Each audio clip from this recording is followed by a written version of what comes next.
What's up, guys? This is Jay from Generation Geek, and today we have our second versus battle. Many of you guys voted on this. It was one of the top tier ones, so I was like, all right, let's knock it out. These two are some of my childhood superheroes that I grew up watching. On one side, we have Milestone, Static Shock, and on the other, we have the notorious Peter Parker, Spider-Man, the OG Spider-Man. We're going to put these two in a battle together, and we'll see who comes out on top. And for this, we're going to take into account of everything. So we're going to take account of post New 52 Static as well as the new Static. If it correlates, they're pretty much the same character. Even New 52 might be obviously more powerful because it's a more updated. And of course, we're going over all the Spider-Man's feats through comics. And this is not really DC, so Spider-Man doesn't have any like super crazy, stupid feats like, I don't know, holding up a planet or anything like that, or pulling planets like Superman or anything like that. So it'll be pretty like even and balanced. It won't be too bad. And I think this is a great matchup. So let's get into it. As always, if you guys are new here, please like, share, subscribe, and join the Geek fam. We'll love to have you. All right, first off, we have my boy from Dakota City. We have Virgil Hawkins. Static, growing up for me, obviously with the Static Shock show, was everything to me. My pops, Doc Solo, he grew up. I think Milestone was created in like the late 80s, mid 90s, right before I was born, and that was the first time we saw representation, obviously, of black people in the comic book medium, like super heavy. So Static, for me, having that show as a kid, somebody I could relate to growing up in the city of Chicago, was like really big for me. But Static's powers, more than anything, were just so cool to me. He reminded me of like a baby Magneto. So we know he has power across the electromagnetic spectrum. Static can shoot out lightning blasts. He uses a saucer to fly. More powerful, I believe, than Static's actual power is his mind. Static has shown on many occasions to be able to think on the fly, to fight his foes. Static's power, are the run-of-the-mill electrical stuff that you would expect to see from a character of his type. He can generate electricity, lighting bolts, homing bolts. He has like arc lighting. He has all those different things that just come with electricity. He can control metal. He can lift cars and things like that. Poles. He was able to take this pole arm and attach it, make it into a bow staff, to weapons. So he just has a lot of versatile things he can do with his power. But then there's having a power, of course, and there's knowing how to use it. Static is very underrated, like IQ levels of smart when it comes to just DC Comics. When people think of obviously some of the top tier, big brains in the comics, they think Mr. Terrific, Batman, Lex, the Atom, Steel, characters like that, but they never really considered that Static. And the same thing can be said for Spider-Man too. Both of these characters have genius level intellect. They're not dummies. They're actually pretty smart. Static also doesn't have like bad melee and speed. He's able to beat up people twice his size. He's not slow either. He's able to catch up to cards with his saucer, so he's not like no slouch when it comes to speed. He definitely keep up with Spider-Man. He has some stealth attributes. He can use his electromagnetic aura to make him invisible to cameras and stuff like that, so he has that power. And Static's not simply limited to physics. He's also clever when it comes to computer and technology, so he's able to work his way around different things in different areas.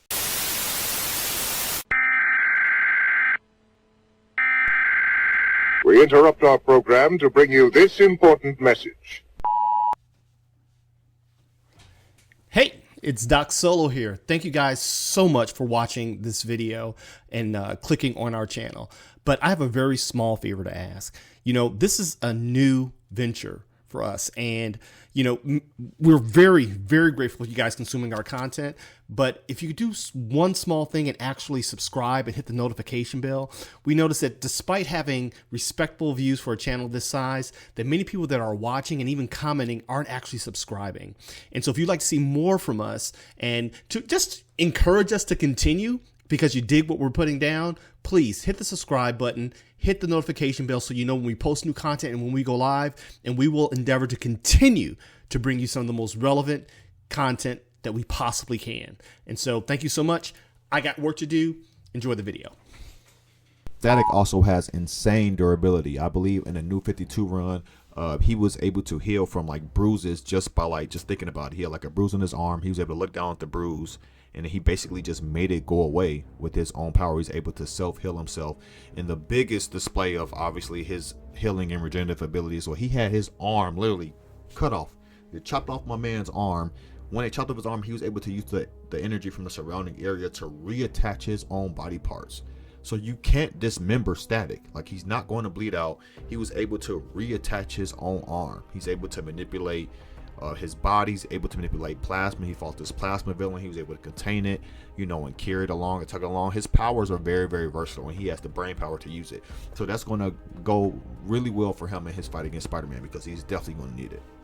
And on the other side, we have Peter Parker, the true first and original Spider-Man. And what can we not say about Spider-Man? We all know his abilities, obviously the agilities, the super strength.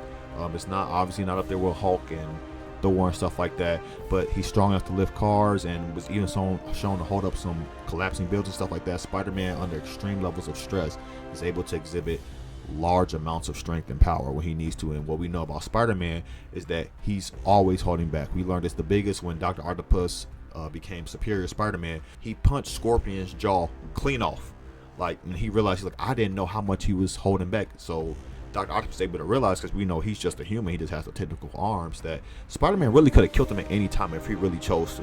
So we know Spider-Man has the strength to one-shot a whole bunch of people. He just doesn't, because of the whole great power, great responsibility thing. He also has his spider sense, which allows him to be aware of any danger in a 360 area around him. Any incoming danger, it gives him time to respond to it and take defensive or responsive actions. He has, at some points, he has some light, semi-light, faster than light reflex speed. He's able to dodge laser blasts constantly. He's been able to fight Electro, who is very similar to Static in power. He's able to dodge his lightning, and lightning is light, so he's has faster than light reaction speeds. He's also able to take lots of damage and pressure. He's extremely durable. He's able to take hits from the Hulk, from Rhino, characters on that power level. He's able to take it. He might not be able to dish it out to the same level, but he's been shown enough to at least take some of the blows and obviously not be killed by it. So his durability is definitely up there when it comes to that. He has his gadgets, his web shooters, all his Spidey attachments and stuff like that he comes through. That's another thing I said is very underrated about Spider-Man. Spider-Man does have a genius level intellect that has been recognized by Reed Richards and Tony Stark. They're like, wow, this kid is actually really smart. But because of his other powers, they didn't want to make Spider-Man too OP. We saw that when Doc Ock, somebody who was on a similar mental level, he was able to accomplish a lot more when he was just using his mental capability with creating the spider drones and stuff like that. Spider-Man was a menace. Like, that man was taking over everything. He was challenging Tony Stark when it came to business, and not the Life Foundation, Parker Industries, like all of these things. When Spider-Man chooses to actually focus on that intellectual side of himself, Spider-Man is a force to be reckoned with for sure. And here we go. So when it comes to a fight, obviously we have to consider things. Static has nowhere near as many showings as Spider-Man. That we know. Spider-Man's been around for so long, and though Milestone has Static, obviously in the early 90s or whatever, they kind of went, defunct or whatever and fell off, and then they tried to bring him out with New 52, and Static just simply doesn't have enough showings, I believe, to be Spider-Man, but he definitely has the power.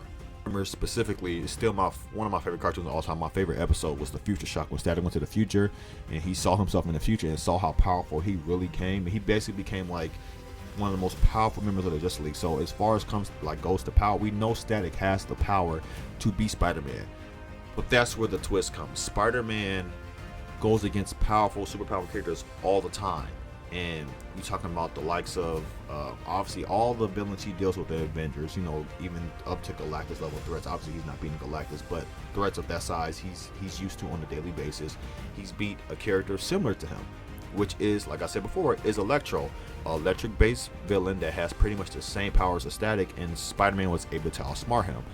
Now, where they become even, I believe, is in the intellect part. So, yes, I believe Static would counteract all of Spider-Man's gadgets, so his web shooters, whatever Spider-Man's able to come with, on the fly. I believe Static has the wits, and he's clever enough to keep up with Spider-Man.